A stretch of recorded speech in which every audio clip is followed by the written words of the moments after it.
Welcome to Alaska Weather, a production of Alaska Public Media and the National Weather Service, Alaska Region. Produced and broadcast daily from the studios of KAKM, Alaska Weather provides complete forecasts, public, marine, and aviation for all of Alaska. Alaska Weather is made possible by the following sponsors.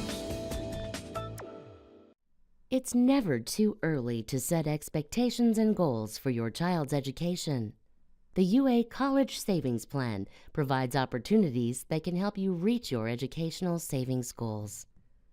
Save in Alaska. Study anywhere.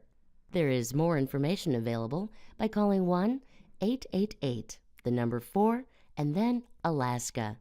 This message sponsored by the UA College Savings Plan.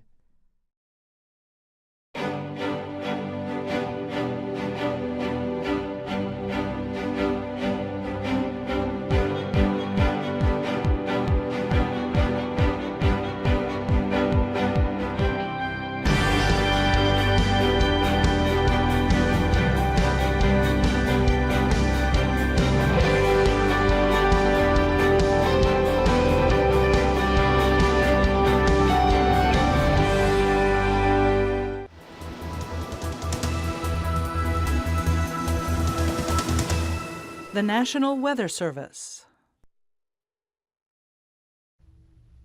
Hello everyone, and thanks again for joining us for this Friday's edition of Alaska Weather. I'm Dave Percy. On the advisory map here, I've got some winter storm watches out for the northern part of the southeast coast here. Haines on up towards Skagway and those areas, Lynn Canal, maybe down to Juneau. That's out for late tomorrow evening, or for tomorrow evening, or beginning as early as tomorrow evening through Sunday for possible snow of the 4 to 8 inch variety for totals by Sunday afternoon there. Heaviest amounts of that occurs will be north of Juneau up toward the pass there along the Klondike Highway. Winter weather advisory out for the Copper River Basin, and that's also 11 a.m. Saturday to noon Sunday here for again, that due to the storm coming up from the south. It's not actually associated with the one that's bringing the light snow across the area today. That's back over and through here. Still have some snow advisories out through this evening, early this evening, about 9 p.m. So several more hours here for the northern Kuskokwim Valley and back to the west, where totals as much as 8 inches, actually more over toward the mountainous areas. Otherwise, anywhere from 1 to 3, 4, 5, or 6 inches have fallen in this area, and that'll be gradually ending from west to east. But the farther east you get here, these winter weather advisories are for blowing snow due to the gusty east winds, 15 to 30, in some cases even 35 miles an hour in gusts at the higher elevations, and so that'll create some low visibilities. So that's what these advisories are out for the, say, for Fairbanks and on up in toward the Yukon Flats areas. Not so much for snow. You may pick up 1 to possibly as much as 2 inches here, additional snowfall, but it's mostly for the blowing snow due to the gusty east winds. And these stay out until 6 p.m. on Sunday. Then we still have the hit and miss areas of winter weather advisories for those gusty east winds here along the Arctic coast. Strongest winds today were on the east side. New Wixit seeing gusts of 50 miles an hour late this afternoon there, and in the 20 to 40 mile an hour gust range for the remainder of the coast. A little lighter on the central coast, and then picking back up there for the advisory on the west side. On the satellite today, the colored image, the yellow here showing the higher top clouds and the orange even higher than that. And you can see the system shifting off to the east. We had an upper level low pressure area here with a weak surface low moving northeastward, and the trough extending southeastward. As you can see, that brought the snow over south central Alaska, Cook Inlet, and spreading up finally into the Matanuska Valley this afternoon, and beginning to end over the Susitna Valley areas, with snow extending back to the west there. And that also kicking the winds up here across Kotzebue Sound in the 20 gust 40 mile per hour range there from the interior valleys out towards Kotzebue, as those winds will die off as that center continues to lift northward and weaken, drying out a little bit here back to the southwest. Ahead of the next big storm, you can see just an enormous plume of moisture coming northward here. This is all cirrus right through here. The rain still off to the south there, and a lot of this sliding up to the northeast initially, but the whole pattern will be shifting northward. So look for the rain, and gale force winds should make landfall on the south coast of Kodiak Island late tonight at the earliest, and that'll shift up to the North Gulf Coast. In fact, storm warnings are out through this area for tomorrow as the main low and frontal boundary comes northward. But again, for today, not a bad day here across the Panhandle. Still a little bit of light rain going on in the Juneau area this afternoon, and otherwise low clouds, areas of fog, but there was also some clearing there over the southeast coast. Out here to the west, another pretty wound up low pressure area there near Shemya. That bringing wind gusts over 60 miles an hour this afternoon with a lot of snow showers in the colder air as it sweeps in around. Pretty unstable, you can tell by the broken appearance of the clouds there. The frontal boundary weakening as it comes eastward here. So some pretty good winds in advance of that, but that whole front weakening now and starting to pull back to the northwest. Another portion dropping off to the southeast is going to get caught up in this circulation. This low will continue to move northward tonight and just weaken into a trough, really is washing out here at the surface over the Chukchi Sea. So those winds will be coming down up in that area, and also for the western Brooks Range, North Slope areas. And the west side of the Arctic coast looks like the winds possibly dropping off tonight, but staying on the brisk side there for the central and eastern areas with still gusts to 35 or even 40 miles an hour or more occurring here on the east side in those normally windier areas. A lot of leftover moisture here over the interior for some areas of light snow or snow showers or just flurries. Some areas won't see anything at all. Might see some clearing, but kind of a variable, mostly cloudy kind of pattern coming up for tonight here. Look for whatever leftover snow there's still going on to end here over southern Alaska, kind of hanging on up and toward the Alaska Range there. But for the most part, a dry slot coming up, but that'll lead to some areas of low clouds and fog anywhere here from Cook Inlet on over into Prince William Sound. Continuing here along the southeast coast, look for those areas of fog to increase this evening somewhat, and then the front pushing the gale force and eventually storm force winds up to Kodiak Island. Rain, fog, heavy at times, that same pattern back along the Alaska Peninsula.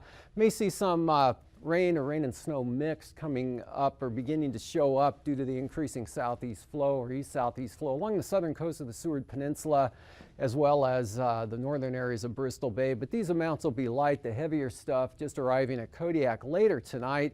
But again, not too bad over the Panhandle, and that front beginning to weaken now. In fact, the first one sliding off to the southeast. This is the leading edge of the colder air coming, making a push again to the east, but the whole thing is mostly sliding up to the north, and another portion, a weaker portion, dropping off to the southeast. As we'll see for tomorrow, this is about all that's left of that front, staying way out there to the west. Big storm, finally the front crossing Kodiak Island sometime during the late morning hours or into the early afternoon.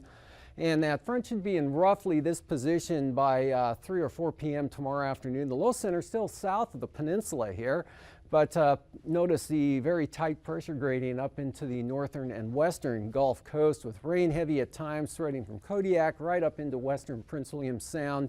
But lee side of the mountains here, dry conditions, Palmer, right on down in towards Kenai to Homer, and then the western part of Cook Inlet on the eastern slopes of the western Alaska Range. You'll see precipitation definitely tomorrow afternoon, gradually moving northward. Ceilings visibilities coming down, of course, along the coast as early as late tonight, and then gradually trying to shift inland tomorrow afternoon, and definitely more so tomorrow night as that front pushes inland. Increasing chances of rain along the coast there. Leftover moisture, not a bad day here, but notice the windy area, or the gradient tightening back up, so much of the central and southern interior will see increasing east-northeasterly winds throughout the day. A little bit lighter back here to the northwest, staying windy along the eastern Arctic coast, and pretty breezy right across the Bering Sea here. St. Lawrence Island, a little bit of a break here ahead of that weakening front.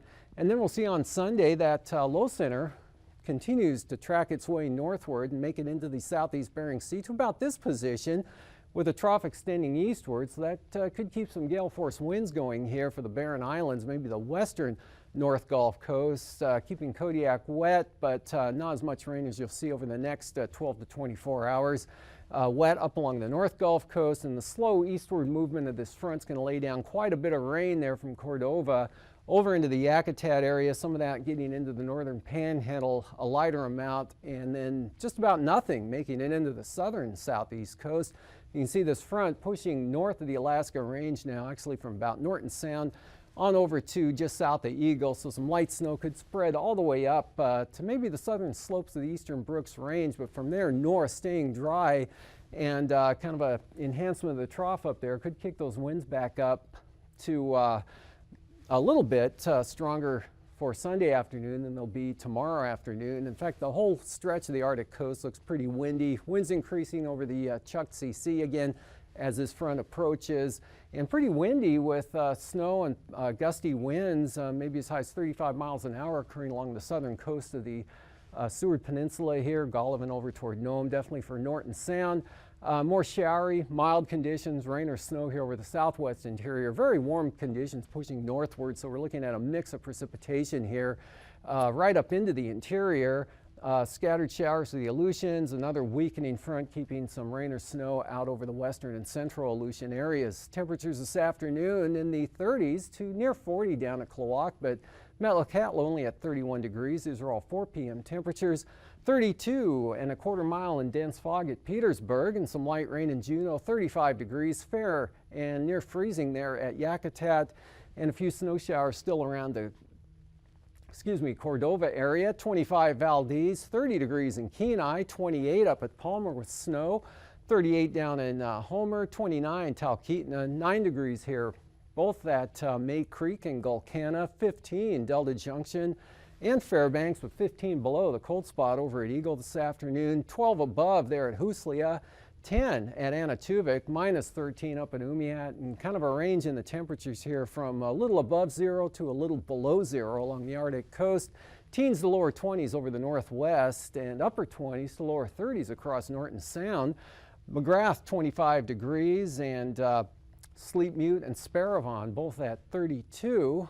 35 above freezing there at King Salmon, 32 Togiak and Dillingham, as well as Kipnuk and Bethel, all right at 32 degrees this afternoon, and temperatures ranging from 31 at Pilot Point to 40 degrees at Bethel. Same thing on Alaska, warm spot 43 at Adak, and then in the colder air and snow showers, just 36 degrees there at Shemya, and winds on the increase there ahead of that boundary here to the west of the Pribilofs, up to 40 miles an hour at St. George. For the lows tonight, minus 20s to lower minus 30s here, coldest in the northeast, much milder here down to the southwest into the mid 30s, and highs tomorrow, lower 40s over the southern panhandle to chillier conditions in the north, and see some above freezing temperatures getting a ways inland here into the southwest interior, but staying below zero up over the north slope and the northeast part of the state, with lower 40s for the Aleutians. And as that next storm comes northward, IFR again developing and increasing Kodiak Island later tonight, moving northward tomorrow, definitely getting into western Prince William Sound and down along the coast and up the west side of Cook Inlet. Back over toward the mountainous areas, and marginal VFR kind of gradually increasing here over the Alaska Range or in areas, but could be some areas of VFR. This area will be a little slow to come down with the next system, and some of this left over from the moisture that's currently in that area. Pretty good VFR, mostly VFR over the interior, and areas of IFR possible along the Arctic coast, more than likely to be marginal, and then a breakout over the central Bering and Aleutians. For Anatuvik, VFR on either approach tomorrow. Same forecast for Adigan, looking pretty good there. Lake Clark and Merrill, downward trend, starting out marginal VFR or maybe VFR, and then coming down to IFR tomorrow afternoon, especially on those eastern entrances. Rainy, coming down to IFR, especially on the east side first tomorrow afternoon or even tomorrow morning, but probably later in the afternoon. Windy, though, may stay VFR the entire day. And for both, really from Windy to Isabel and Mentasta, those passes may stay VFR throughout much of the late afternoon tomorrow, and probably won't come down until tomorrow evening. And then Tanita, marginal VFR, slowly becoming IFR, and Portage just call that one IFR, probably the easiest forecast of all these passes, and then Chilkoot and White, VFR, slowly coming down to IFR into the afternoon. Freezing levels tomorrow showing with that south to north jet coming ahead of that frontal system. A lot of warm air surging northward into the Gulf of Alaska. It's 2,000 feet late tonight. By early tomorrow morning, inland there, and that'll continue to shift northward throughout the afternoon, tomorrow afternoon, and then even come a little farther to the north tomorrow night and on Sunday, and then begin to shift off to the east a little bit. And the icing threats, occasional moderate rime, possibly mixed icing here below 16,000 feet with that deep moisture layer that's coming up to the coastline. And then some of that pulling back to the southwest there, and icing threats extending all the way up to possibly the Alaska Range late tomorrow afternoon and evening. And the upper level wind flow chart showing tomorrow that jet south to north, pretty good speeds there, coming up and over this ridge that is for the most part delaying the precipitation. They'll be coming into the panhandle, but too much westerly flow to hold it off altogether, except for the southern areas. Basically high pressure over the northern Bering Sea. This is all that's left of that trough tomorrow afternoon as these low centers become more significant to the south. And for 9,000 feet, pretty strong winds here, 60 to 70 knots right out of the east, coming in across the Alaska or Kenai Peninsula, southern Alaska, up to 40 knots to the Alaska Peninsula, lighter up through the north central part of the state, back up to 40 knots, but that tending to lift offshore a little bit tomorrow. And at 3,000 feet, you can see quite a contrast in winds to along and off the coast up there at 50 knots to 10 knots down toward the Brooks Range. Pretty light relatively, but still up to 25. Still some breezy areas here over the interior, and then a big increase down along the coast, 55 to 60 knot winds, lighter over the panhandle, and those strong winds also extending over the southeast Bering and the Alaska Range. And with that will be an area of possible severe turbulence, especially for small aircraft below 5,000 feet here. Bristol Bay, Kodiak Island, that whole pattern gradually lifting northward throughout the afternoon. And after hangar flying, I'll be back with the marine forecasts.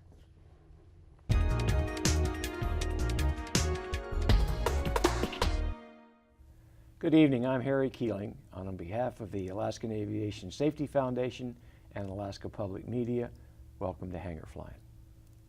This evening, we say goodbye to our good friend and regional administrator for the FAA, Bob Lewis. Today, Bob retired from the FAA after 49 years of faithful service, in fact, 47 of them with the FAA. On behalf of everyone in Alaska, particularly those in aviation, Bob, thank you very much. Well, thank you, Harry. It's been a very fast 47 years, I'll say that. But it's really been exciting to be a part of aviation here in Alaska during that time. Well, I can remember, you and I have been friends for over 20 years. Yep. And I treasure that. And I remember interviewing you maybe 4 years ago after you'd been in the job a year. And I want to read a quote that I said then. There have been some outstanding regional administrators, but I don't think there's ever been one who's had more experience in Alaska and Alaska aviation. And I might add, none with more dedication to aviation safety. Bob, it's a real pleasure to have you on the program and to be able to congratulate you on your achievements. Well, thank you, Harry. I certainly appreciate that. It's been a wonderful 47 years, and I can tell you that I have learned a lot during that period of time. So you've been here in Alaska since 65? 1965, January, I arrived, yeah. And with the FAA since 66? Yes. Mm-hmm. Spent 2 years in the Army here. When I got out of the Army, I went to work for the FAA. Okay. When you look back, what are your greatest memories? Well, you know, we've really seen a lot of changes as far as technology is concerned in the aviation community in general. But over the years, you know, aviation safety has always been first and foremost as far as the FAA is concerned, and certainly the aviation industry as a whole. But over the years, I think we've seen a little bit keener focus on aviation safety, a recognition that Alaska has a lot of challenges in flying that you might not find in other areas of the country.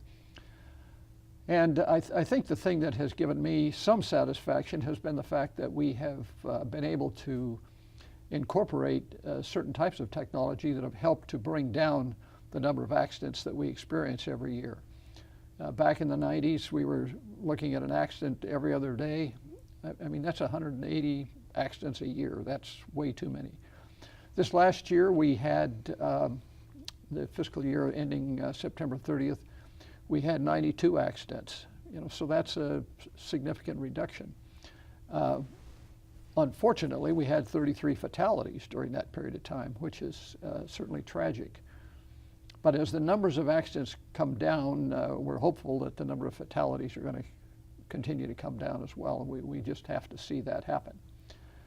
But things like the Capstone program, seeing the transition from ground-based navigation to satellite-based navigation adds a greater deal of accuracy to the aviation system.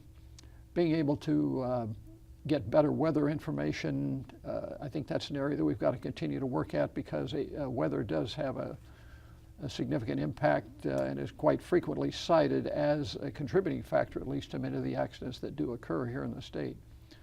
So that's an area that we have to work at.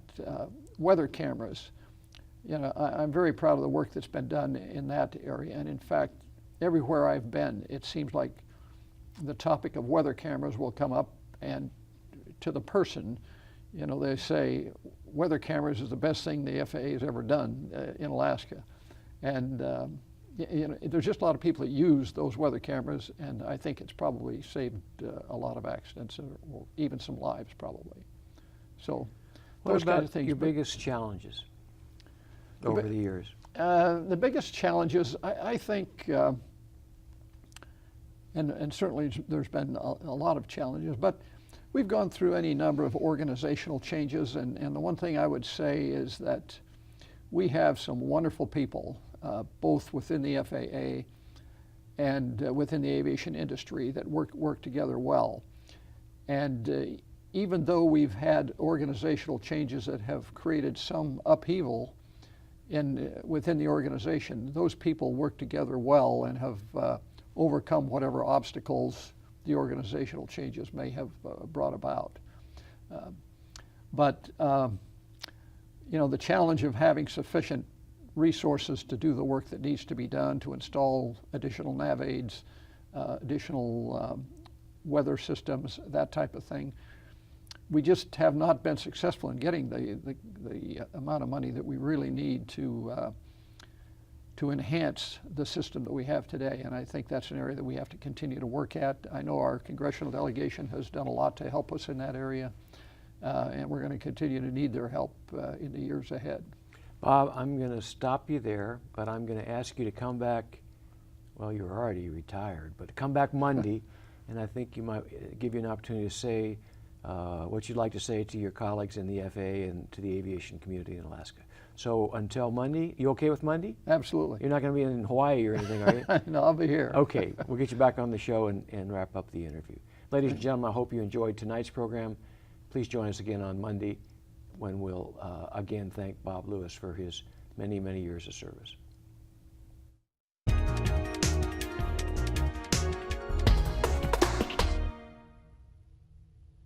Well, winds will be increasing southeast, 25 to as high as 35 knots here for the north coast tomorrow. Lighter easterlies over the inside waters. And then on Sunday, looks windier here for these areas, up to 25 knots, higher gusts over the southern areas, and southerlies through Lynn Canal up to 25 knots. Southeast, anywhere from 20 to 40 knots with the strongest winds here down on the south coast. Couple of waves rolling up the frontal boundary there, one of which may kick those winds up to full gales. And storm warnings coming in first to Kodiak Island and sliding up to the northeast across the North Gulf Coast tomorrow. Northeasterlies 20 to 35 knots here most everywhere else. And then getting a little more variable here over northern Cook Inlet at 20 knots with easterlies coming out of Turnagain Arm, but up in Knik Arm maybe more northwest. Basically northeast becoming southeast 30 to 40 knots here for the Barren Islands and toward Kamishak Bay.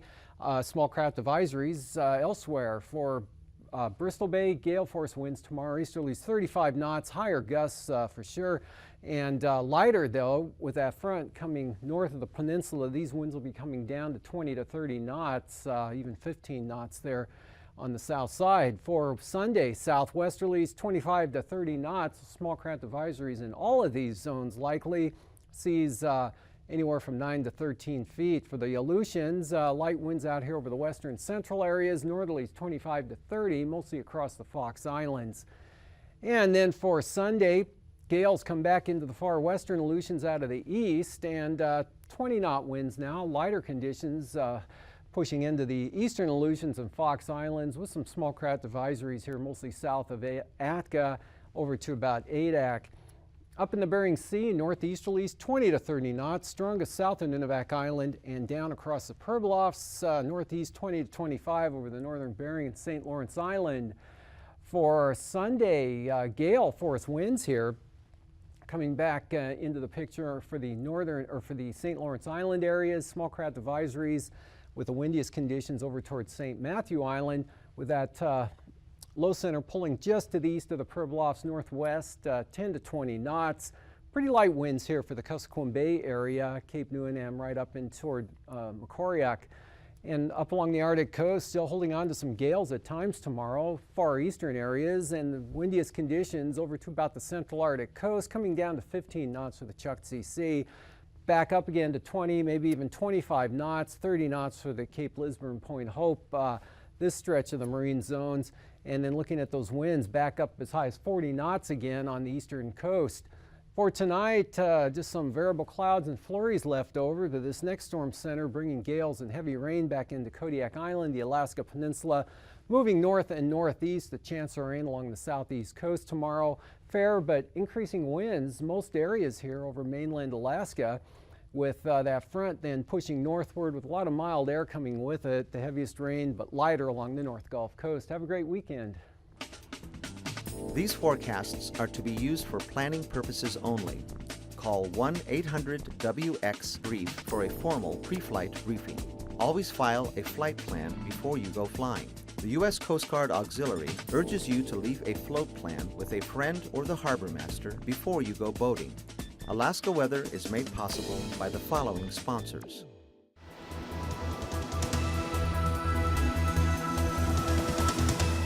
The National Weather Service.